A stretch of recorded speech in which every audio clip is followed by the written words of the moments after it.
Audiolibros en 15 minutos. Suscríbete al canal y explora un nuevo libro cada día. El fascismo no es una ideología política, sino más bien un enfoque para tomar y mantener el poder. Fascismo. La palabra se dice mucho. En este foro en línea, oirán que se aplica a los oficiales de policía. En la columna de ese periódico, se usa para describir a las feministas. En otros lugares, las personas a las que se hace referencia podrían ser veganos o burócratas. Entonces, ¿qué significa realmente la palabra? ¿Qué es un fascista? El fascismo es ideológicamente vago y puede implicar la política de la derecha y la izquierda. En la Italia de la década de 1920, uno de los primeros semilleros del fascismo, había fascistas de izquierda que abogaban por un gobierno dictatorial en beneficio de la clase trabajadora, y fascistas de la derecha que abogaban por un gobierno autoritario en el que el Estado y las empresas trabajaran en estrecha colaboración. En Alemania, los nacionalsocialistas, o nazis, combinaron las promesas de pensiones más altas y una mejor educación con su propaganda antisemita. Hoy en día, los gobiernos que exhiben tendencias fascistas abarcan todo el espectro ideológico, desde el socialismo en Venezuela hasta el nacionalismo conservador en Hungría. Así que ¿qué es un fascista? No es la pregunta más reveladora. Es mucho más informativo preguntar qué características presenta el fascismo. El fascismo saca fuerzas de un público molesto o enojado, ya sea que esa ira se deba a una guerra o un territorio perdidos, a la pérdida del orgullo nacional o a la pérdida de empleos, o a cualquier combinación de estos factores. Los líderes fascistas más exitosos tienen un carisma que les permite conectarse emocionalmente con la multitud, convirtiendo la ira pública en un sentido de solidaridad y propósito públicos. Una vez en el poder, los fascistas consolidan su autoridad mediante el control de la información. El régimen de Hitler hizo una propaganda despiadada. Mein Kampf, el propio libro de Hitler, se estudió como la Biblia, mientras que los discursos de radio permitieron al Führer transmitir su oratoria llena de odio a 80 millones de personas a la vez. Hoy en día, los gobiernos autoritarios como Rusia y Turquía difunden desinformación en Internet, y buscan acabar con los medios de comunicación que los critican. Un fascista normalmente afirma actuar y hablar en nombre de toda una nación o de un grupo entero, y traza una línea divisoria entre ese grupo y los forasteros, como los judíos de la Alemania nazi o los traidores de clase en la Rusia soviética. Por último, los líderes fascistas esperan que la multitud los respalde. A diferencia de otros tiranos, no desconfían de la población ni tratan de calmar a la multitud, sino que se esfuerzan por despertarla. A continuación, echemos un vistazo a cómo los fascistas llegan al poder. El fascismo se afianza lentamente, paso a paso, y a menudo comienza por medios democráticos. Mussolini, el dictador fascista italiano, comentó una vez que hay que tomar el poder como se arrancaría un pollo vivo, lo más silenciosamente posible, una pluma a la vez, por así decirlo, para que nadie se dé cuenta hasta que haya terminado el trabajo. Los fascistas rara vez llegan al poder de repente con un solo golpe de Estado, más bien, van paso a paso lento, pareciendo acatar las reglas del proceso democrático. Esto es más evidente en el ascenso al poder de Hitler, quien hizo uso de una combinación de medios ilegales y democráticos. Tras un golpe fallido en Baviera, en el sur de Alemania, buscó explícitamente el poder mediante lo que denominó una política de legalidad, mediante la cual logró avances electorales que finalmente lo llevaron a ser nombrado canciller. Solo entonces desmanteló las instituciones del Estado, disolvió las asambleas políticas locales, amenazó a los opositores políticos, libró a la administración pública de empleados desleales y estableció un régimen totalitario. El autor ve que los gobiernos de hoy en día también muestran cómo los medios democráticos pueden utilizarse fácilmente para lograr fines autoritarios. Recep Tayyip Erdogan, líder de Turquía, fortaleció su posición paso a paso. Tras unas elecciones legítimas en 2002, comenzó a desmantelar las instituciones que podrían haber proporcionado frenos y contrapesos a su gobierno. Cientos de oficiales militares fueron arrestados por cargos, algunos reales y otros ficticios, de planear un golpe de Estado. Su gobierno se apoderó de medios de comunicación desfavorables, y la legislación le permitió nombrar jueces leales. Tras un verdadero intento de golpe de Estado en 2016, Erdogan instituyó el estado de emergencia y arrestó a opositores políticos y periodistas. Ganó un referéndum que le dio plena autoridad para promulgar leyes por decreto, realizar arrestos y denegar a los detenidos el acceso a la justicia. Paso a paso, tras su primera elección, Erdogan aumentó su poder y debilitó las instituciones del Estado. El fascismo se afianza lenta y silenciosamente, y muchas personas solo lo notan cuando ya no se le puede detener. Para entenderlo mejor, echemos un vistazo más de cerca al ejemplo arquetípico del fascismo, la Alemania nazi. Hitler llegó al poder al calmar las ansiedades del pueblo alemán. Europa en las décadas de 1920 y 1930 era un lugar de agitación. Y en ningún otro lugar fue más cierto que en Alemania. El país había sido derrotado en la Primera Guerra Mundial y, a raíz de esta guerra, muchos de sus ciudadanos se sintieron humillados. Entre ellos había un joven ex soldado, Adolf Hitler. En un momento de la guerra, Hitler perdió la vista en un ataque con gas. Y aunque recuperó el uso de sus ojos en noviembre de 1918, el regreso de la visión le brindó poco alivio. Lo que vio fue un país en ruinas. La rendición de Alemania y las demandas de los vencedores de obtener reparaciones financieras, así como la pérdida de tierras del país, dolieron y avergonzaron al joven Hitler. Él y muchos alemanes sentían que Alemania había sido traicionada por poderosos burócratas, bolcheviques y banqueros. Y por judíos. Más de una década después, Hitler se convirtió en un orador político incendiario, pero su partido, el Partido Nacionalsocialista de los Trabajadores Alemanes, o los nazis, siguió siendo pequeño. Luego llegó la Gran Depresión. En ese momento, Alemania seguía pagando las reparaciones de guerra y dependía de préstamos de otros países. Pero, de repente, el crédito no estaba disponible. Los mercados de exportación se desplomaron, la producción industrial se desplomó, los precios se dispararon, las tiendas cerraron y el desempleo aumentó. Hitler aprovechó el pánico que esto infundió, y creó una conexión emocional con los alemanes preocupados. En privado, Hitler argumentó que la mayoría de la gente quería sinceramente tener fe en algo, y que no sería demasiado crítico con respecto a lo que era ese algo, siempre y cuando expresara su enfado, aprovechara sus miedos y les diera un motivo para unirse. El mensaje de Hitler, por repugnante que fuera, cumplió con esos requisitos. Dijo que era un hombre sencillo que defendía a su país contra sus poderosos enemigos. Cumpliría el destino de la patria. Y elevaría a su pueblo a la grandeza. Le encantaba ver cómo sus discursos enfurecían a sus oponentes, pues veía con razón que su indignación solo alentaba a sus seguidores. Convenció a sus seguidores de que se preocupaba profundamente por ellos, incluso cuando los acontecimientos demostraban que sus vidas no le importaban en absoluto. Como él mismo admitió, contó alegremente falsedades colosales y redujo los problemas de Alemania a una sola causa ficticia pero seductora, diciendo que solo había dos posibilidades. O la victoria del bando ario o su aniquilación y la victoria de los judíos. Fue esta retórica la que impulsó su ascenso político. Hitler y el nazismo fueron excepcionales en su crueldad, racismo y manía. Pero el fascismo en sí mismo no es excepcional. El siguiente parpadeo explora por qué. El fascismo no es una aberración, sino una parte normal y recurrente de la historia humana.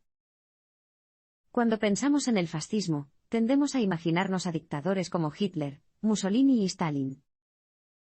Pero la realidad es que el fascismo aparece con más frecuencia, y en más lugares de lo que pensamos.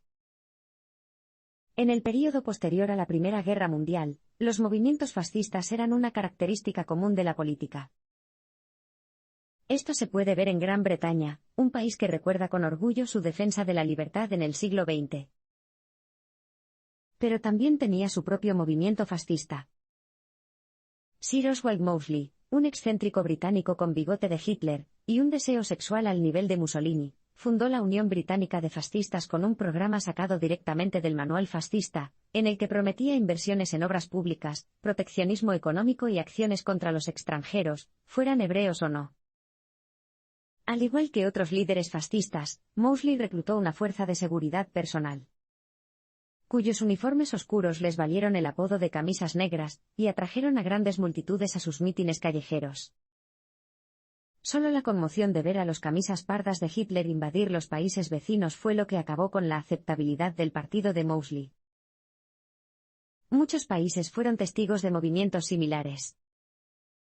En la India, los nacionalistas hindúes, preocupados por los musulmanes en el país y enojados con el dominio británico, simpatizaron con los esfuerzos de Hitler y Mussolini por poner a sus países en pie de guerra. Y surgieron otros grupos fascistas en España, Islandia, Rumanía, Checoslovaquia e incluso en Estados Unidos. Los fascistas llegan al poder en repetidas ocasiones prometiendo soluciones a la ansiedad por el empleo, la inmigración y los políticos insatisfactorios. Mussolini, por ejemplo, tuvo éxito porque comprendió que muchos italianos estaban frustrados con el estado de su país. Instó a que se rechazara a los capitalistas que trataban de explotar a los italianos, a los bolcheviques que intentaban perturbar su sociedad, y a los políticos del status quo que hablaban y hablaban pero no lograban nada. Prometió drenar la palude, drenar el pantano, destituyendo a más de 35.000 funcionarios del gobierno. Al mirar a nuestro alrededor hoy, hay muchas señales de regímenes que coquetean con el fascismo o lo están abrazando plenamente. Echemos un vistazo a dos de ellos en detalle. Tanto Venezuela como Hungría están coqueteando con el fascismo. Hoy en día hay pocos gobiernos verdaderamente fascistas, pero el autor ve muchos países como una prueba de que la línea entre el populismo democrático y el comportamiento fascista es extremadamente fina. Venezuela es un ejemplo. Hugo Chávez fue elegido presidente del país en 1998, en unas elecciones legítimas, derrotando a un gobierno desfasado que había descuidado a su pueblo. Se postuló en una plataforma para apoyar a los trabajadores y a las familias con dificultades y, mientras estaba en el cargo, utilizó los crecientes ingresos de la producción de petróleo para facilitar y mejorar la vida de su pueblo. Chávez, famoso por su carisma, explotó su encanto personal y su popularidad sin descanso. Cuando quiso hacerse con el control de la petrolera venezolana, no se limitó a hacer un anuncio, sino que invitó a los ejecutivos de la empresa a que se unieran a él en una transmisión de televisión en vivo y luego los despidió. Uno por uno. Él personalmente arremetió contra sus enemigos, especialmente los Estados Unidos, en discursos televisados que duraron hasta 9 horas. Con Chávez, muchos venezolanos disfrutaron de una mejor atención médica, mejores salarios y un renovado sentido de orgullo nacional. No era Hitler, ni era un Mussolini. Sin embargo, su carisma y su populismo nacionalista ocultaron el hecho de que debilitó las instituciones del Estado al suspender a los jueces, purgar a los funcionarios del gobierno, y crear una fuerza de seguridad privada de matones para intimidar a los manifestantes. Ahora, tras la muerte de Chávez, Venezuela sufre bajo el mando de un nuevo líder, Nicolás Maduro, que carece tanto del encanto de Chávez como de las riquezas petroleras de la década de 2000. Redoblando sus esfuerzos, Maduro está reescribiendo la Constitución y prohibiendo los partidos de la oposición. En el corazón de Europa, como en Sudamérica, otros líderes están poniendo a prueba los límites de la democracia liberal. Un buen ejemplo es el húngaro Viktor Orbán. Orbán, primer ministro elegido democráticamente, ha hablado alegremente de lograr una democracia antiliberal. Ha promovido sin descanso el orgullo étnico, lamentando el tratado posterior a la Primera Guerra Mundial, por el que Hungría perdió territorio, y critica provocadoramente a los inmigrantes, además de instar a las mujeres magiares, mujeres de origen étnico húngaro, a tener más bebés. Al mismo tiempo, ha utilizado su popularidad y su poder ejecutivo para afirmar el control sobre el sistema legal y la comisión electoral. Puede que Orbán, como Chávez en Venezuela, no sea un fascista descarado, pero las señales de advertencia son tan claras como el día. Entonces, ¿qué tan preocupados debemos estar por el riesgo global para la democracia? Vamos a echar un vistazo. Los defensores de la democracia deberían preocuparse por su fragilidad. Cualquier persona que tenga la edad suficiente para recordar la caída del muro de Berlín recordará la sensación de emoción que surgió cuando el muro se derrumbó, la sensación de que la democracia prevalecería. Hoy en día, esa sensación de entusiasmo está disminuyendo. Ahora hay una creciente curiosidad por las alternativas a la democracia. El índice de democracia de The Economist, que rastrea la democracia en todo el mundo basándose en indicadores como el respeto al debido proceso y la libertad religiosa, registró un declive en la salud de la democracia en 70 países en 2017. Mientras tanto, las encuestas mundiales han revelado que, si bien la mayoría de la gente cree en la democracia representativa, 1 de cada 4 personas piensa positivamente en los sistemas que permiten a un líder gobernar sin la participación de un parlamento o un poder judicial. 1 de cada 5 piensa favorablemente en el gobierno militar. ¿Por qué aumentan esos sentimientos? Si bien las circunstancias económicas actuales no son tan terribles como en la Europa posterior a la Primera Guerra Mundial, ciertamente no son ideales. En Europa, 1 de cada 4 jóvenes está desempleado, y la tasa es más alta para los inmigrantes. Pensemos en el estudiante de doctorado exitoso que termina como conductor de reparto, o en el que ha abandonado la escuela secundaria y no puede encontrar ningún trabajo. Es comprensible que su fe en los sistemas democráticos se vea un poco debilitada. La innovación tecnológica también ha tenido un impacto. La tecnología está haciendo redundantes las profesiones tradicionales, desde cajeros de bancos hasta modistas, periodistas y taxistas. En algunos países, las perspectivas económicas no son tan diferentes a las experimentadas en la Europa de entreguerras hace 100 años. Al mismo tiempo, la tecnología ha alterado la confianza entre los políticos y el público. La desinformación no es nada nuevo. En la Guerra de Independencia de los Estados Unidos, Benjamin Franklin utilizó la imprenta para difundir noticias falsas sobre las atrocidades británicas. Sin embargo, las redes sociales han hecho que sea fácil y gratuito distribuir información falsa a una audiencia amplia. Estar sentado en una cafetería, viendo las noticias en Facebook, puede resultar casi imposible determinar si la fuente de una noticia es un periodista responsable, un provocador, un gobierno extranjero o un bot. Una combinación de incertidumbre económica y falta de confianza en las soluciones ofrecidas por los políticos en ejercicio es un caldo de cultivo fértil para el fascismo. Y, según el autor, también es una combinación que ayudó a llevar a Donald Trump al poder. El comportamiento y la retórica de Donald Trump ayudan a los fascistas y a los hombres fuertes de todo el mundo. La idea de los Estados Unidos como un faro de libertad, esperanza y democracia está arraigada en la historia del país. Sin embargo, como explica el autor, a diferencia de los presidentes anteriores a él, Donald Trump ha rechazado esta gran tradición, y ha elogiado constantemente a los gobiernos autoritarios de todo el mundo. Tomemos el caso de Rodrigo Duterte, el líder filipino. Duterte es conocido por su brutal política de disparar primero, que alienta a la policía y a los vigilantes civiles a matar a los presuntos traficantes de drogas. Esta política ha provocado la muerte de más de 10.000 personas, en su mayoría en comunidades pobres, sin el debido proceso. El volumen de los asesinatos es tal que Duterte bromea diciendo que el público debería invertir en empresas funerarias. También ha dicho abiertamente que los agentes de policía juzgados por abuso de poder deberían declararse culpables, él los perdonará. Y Trump llamó a este hombre, y lo felicitó por hacer un trabajo increíble. Duterte no es un ejemplo aislado.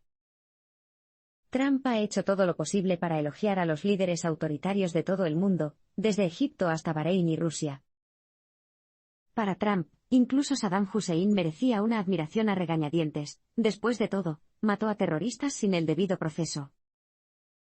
Mientras tanto, Trump se ha apresurado a iniciar discusiones con los aliados democráticos tradicionales de Estados Unidos, como Alemania, México e incluso Corea del Sur, que dependen de los Estados Unidos para protegerse de la amenaza nuclear de Corea del Norte. Y los ataques de Trump a las propias instituciones estadounidenses alientan a los gobiernos antidemocráticos en el extranjero. sus incesantes críticas a las instituciones del gobierno y la sociedad moderna llegan a una audiencia global. Cuando Trump excluyó de una rueda de prensa a periodistas que representaban a medios que no le gustaban, el gobierno de Camboya amenazó inmediatamente con expulsar del país a un grupo de periodistas estadounidenses. Un portavoz camboyano dijo que se trataba de un mensaje claro de la Casa Blanca en el sentido de que estos medios de comunicación no son veraces, y añadió que la libertad de expresión debe respetar el poder del Estado. En China, el Partido Comunista ha llegado a afirmar que los medios de comunicación estadounidenses acusados por Trump de difundir noticias falsas pueden ignorarse con seguridad cuando critican a China. En resumen, las acciones de Trump están alentando a los autoritarios en todas partes. Entonces, ¿qué tipo de efecto está teniendo en casa? La retórica de Trump sobre el victimismo y el resurgimiento nacional recuerda a los regímenes fascistas. Los movimientos fascistas siempre han prosperado gracias a las quejas, contra los grupos religiosos y nacionales, contra los capitalistas y los comunistas, contra los enemigos dentro y fuera de la nación. Este llamamiento a la victimización es familiar para cualquiera que haya escuchado la retórica de Trump. Como explica el autor, a Trump le gusta pintar un panorama sombrío de Estados Unidos como víctima. Un discurso de 2017 en Pensilvania es típico. Trump se quejó de que, durante décadas, Estados Unidos ha sufrido el mayor robo de empleos de la historia mundial. Se cerraron fábricas y se enviaron puestos de trabajo a países lejanos. Los Estados Unidos gastaron miles y miles de millones en proyectos globales, pero no protegieron a su propio pueblo cuando las pandillas invadieron nuestro país. Un crítico señalaría que la tasa de desempleo de Pensilvania ha disminuido en los últimos años y que más de 200.000 puestos de trabajo en el estado se sustentan mediante el comercio de exportación. Sin embargo, la perspectiva simplista, nacionalista y pesimista de Trump está bien calculada para tocar la fibra sensible de las personas que no están satisfechas con su suerte en la vida. Para responder a esta supuesta condición de víctima, Trump se ha centrado en poner a Estados Unidos primero. Es un eslogan con una historia, y que no está bien adaptado a las realidades del mundo moderno. En 1940, el primer comité de los Estados Unidos, compuesto por defensores de la lucha contra la guerra y partidarios de los nazis, se unió para luchar contra la participación de Estados Unidos en la Segunda Guerra Mundial. La popularidad del movimiento se vio impulsada por la participación del piloto de fama mundial Charles Lindbergh, quien se preocupó abiertamente de que la influencia judía estuviera empujando a Estados Unidos a la guerra. Desde entonces, el comité y las palabras Estados Unidos primero se han asociado con la cobardía moral. En un mundo moderno e interdependiente, un eslogan como Estados Unidos primero no tiene sentido. Ningún desafío, ya sea económico o relacionado con la seguridad, puede abordarse por sí solo. Sin embargo, lo que sí hace ese eslogan es indicar a los tiranos que hagan lo que deseen. ¿Por qué Pyongyang no debería construir armas nucleares? Después de todo, se trata simplemente de anteponer los intereses de Corea del Norte. ¿Por qué Putin no debería anexionarse Crimea? Hacerlo era simplemente anteponer los intereses de Rusia. La visión de Trump de Estados Unidos primero legitima, como siempre lo ha legitimado el fascismo, la idea de que un país puede hacer lo que quiera simplemente porque quiere hacerlo. Entonces, ¿qué tan nerviosos deberían estar los estadounidenses, y el resto del mundo, por el futuro de la democracia estadounidense? Los ciudadanos no deben caer en la autocomplacencia. El fascismo podría crecer en los Estados Unidos. Los Estados Unidos no se enfrentan actualmente al fascismo. Puede que el presidente Trump sea antidemocrático, y esté a favor de los enfoques autoritarios del gobierno, pero, por ahora, las instituciones democráticas se mantienen firmes. Pero recuerda, el fascismo se nos acerca sigilosamente, paso a paso. ¿Podría el fascismo lograr tal progreso en los Estados Unidos sin que se le detenga? No es difícil imaginar escenarios en los que el fascismo pueda echar raíces. Considera esto. Los Estados Unidos sufren devastadores ataques terroristas, con miles de vidas perdidas. Grupos islámicos con sede en Estados Unidos se atribuyen la responsabilidad. Un presidente consternado pide a los estadounidenses que mantengan la calma y la paz y se resiste a los llamamientos a tomar medidas enérgicas contra la población musulmana mayoritaria. A medida que surgen más ataques, aparece un joven orador en las redes sociales y las redes de noticias. Acusa a la clase política de debilidad. Pide un movimiento revolucionario para acabar con la clase dirigente, acabar con los terroristas y devolver a Estados Unidos la grandeza. Pronto, ha ganado miles de seguidores. Y luego millones. Los estadounidenses deben protegerse de la autocomplacencia. El fascismo es una posibilidad real, aunque remota. Cuando la autora formuló la pregunta a una clase de sus estudiantes de posgrado en Georgetown, una estudiante dijo inmediatamente que el fascismo podía surgir sin lugar a dudas, precisamente porque creemos que no puede. Sostuvo que la fe de los Estados Unidos en sus instituciones y valores públicos significa que la gente ignorará con demasiada facilidad su erosión, y esperará que las cosas salgan bien hasta que sea demasiado tarde. Para evitar una cultura dividida en la que el fascismo pueda prosperar, los estadounidenses necesitan volver a conectarse unos con otros. Los Estados Unidos actuales están tristemente desunidos. Hace unas décadas, todos veían los mismos programas de noticias todas las noches y leían las mismas fuentes de noticias, Life, Time, Rolling Stone o Newsweek. Las personas tenían puntos de vista diferentes, pero partían de una base de información similar. Hoy en día, las personas viven en sus propias burbujas mediáticas, que refuerzan sus quejas en lugar de contrarrestarlas. La gente está cada vez menos dispuesta a escuchar de buena fe los argumentos de sus oponentes políticos. No es tan difícil imaginar un acontecimiento, ya sea una recesión económica, un ataque terrorista o un asesinato político, que pueda provocar un alejamiento decisivo de la democracia hacia el fascismo.